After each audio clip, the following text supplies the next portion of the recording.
Good afternoon, everyone. This is Rob from Next Truck Sales. I want to take this opportunity and introduce you to our 2019 Freightliner Cascadia. This truck features the new Downspeed DD15 at 400 horsepower. What does that mean?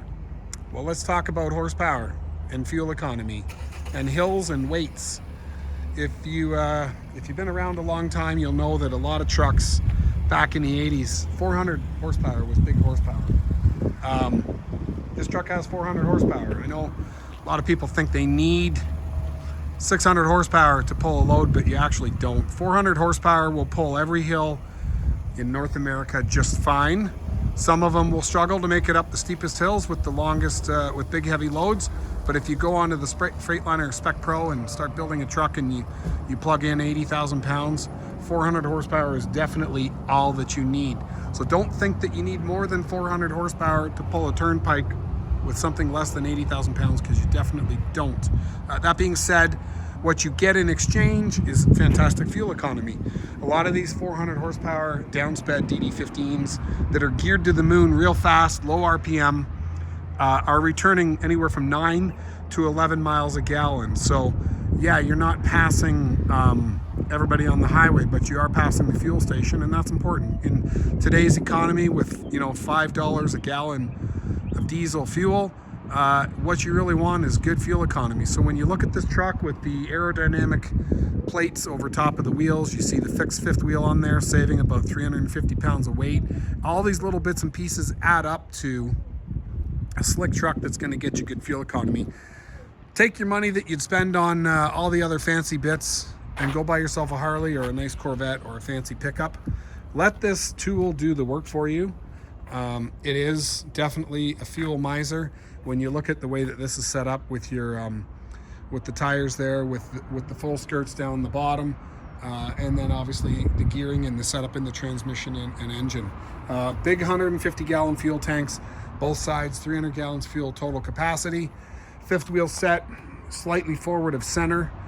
You can move it about 3 inches forward or back, but you've got to obviously unbolt it.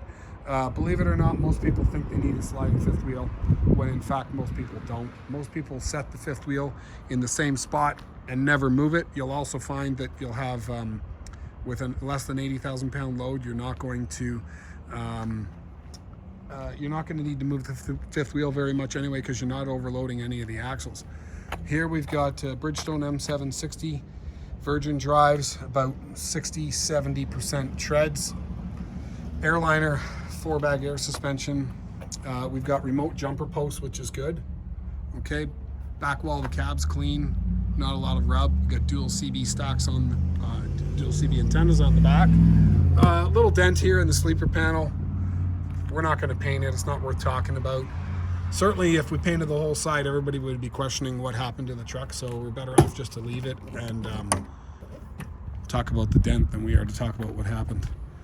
This has the extreme climate package, so you'll see here we've got upgraded insulation on the inside, and down below you'll see the Thinsulate.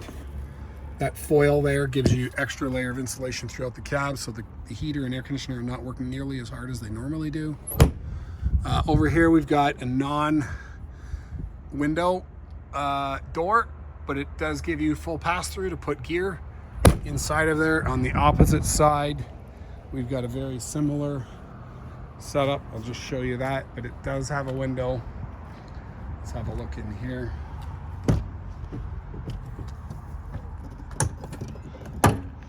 Okay, so we've got another cubby, more insulation, and another window. So you can throw all of your stuff inside, or as an emergency exit, all as needed. Have a look here. You'll see this is a 231 wheelbase with a 400 horse, 1750 torque. So this is high torque, meaning that it's going to produce high horsepower, as close to 400 horsepower as possible at a low RPM. So when you're working with a really fast gear ratio of 228, and that's a direct transmission, which is going to give you better turnpike fuel mileage because you don't have a counter shaft, you're going to get fantastic fuel economy. It's virtually impossible not to get great fuel economy because the engine's not revving very high, but it's producing high horsepower, high torque at low RPM. So that's kind of the point. Underneath the hood here, you'll see we've got DD15. I will get this running for you, but have a look here. We've got more Bridgestone steering tires, Ecopia R213s. They're at about 70-80% tread. Good, looks like good even wear. One other thing I wanted to